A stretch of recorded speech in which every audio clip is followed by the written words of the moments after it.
A próxima questão do CESP, questão aí que vai falar aqui sobre MySQL. Você vai dizer, professor, pelo amor de Deus, se eu não ensinou esse GBD, como é que eu vou fazer essa questão? Calma, meu querido.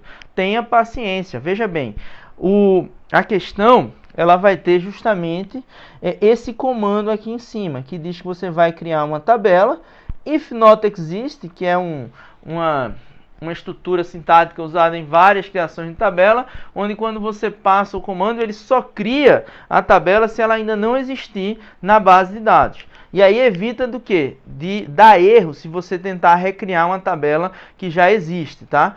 Aí você dá um nome para essa tabela, chamada de vSoftware, que tem os atributos ID software, que é um inteiro, sem sinal, not null, que vai referenciar uma outra tabela chamada software e, no caso específico, o valor ou o atributo ID dessa outra tabela, né? Então, ID software é uma chave estrangeira. Logo de cara você visualiza isso aqui, tá? Então, aqui a gente já tem um FK. Versão é um atributo do tipo int, que não pode receber valores nulos. Descrição é, no caso, atributo do tipo varchar, que também não pode receber valores nulos.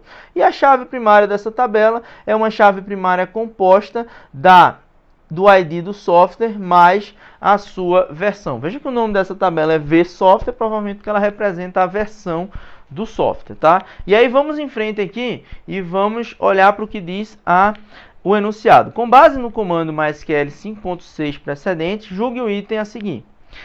A tabela vSoftware está na segunda forma normal, porque contém uma chave estrangeira referenciada à tabela software. Veja bem, onde é que a gente diz que a segunda forma normal tem uma relação com a chave estrangeira? Professor, em canto nenhum. Exatamente.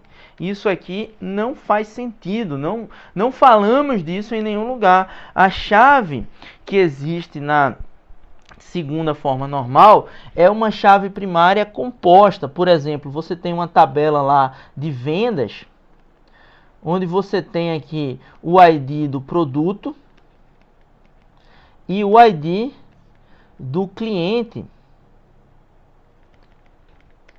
como sendo aqui colunas dessa tabela, né? E aí, essas duas colunas vão compor aí a chave primária, que é uma chave primária composta. E o problema da segunda forma normal é, por exemplo, você ter aqui o nome do cliente como atributo dessa tabela vendas, só que o nome do cliente depende apenas do ID do cliente. Ele não precisa do produto para você saber o nome do cliente. A minha loja é elitista, professor.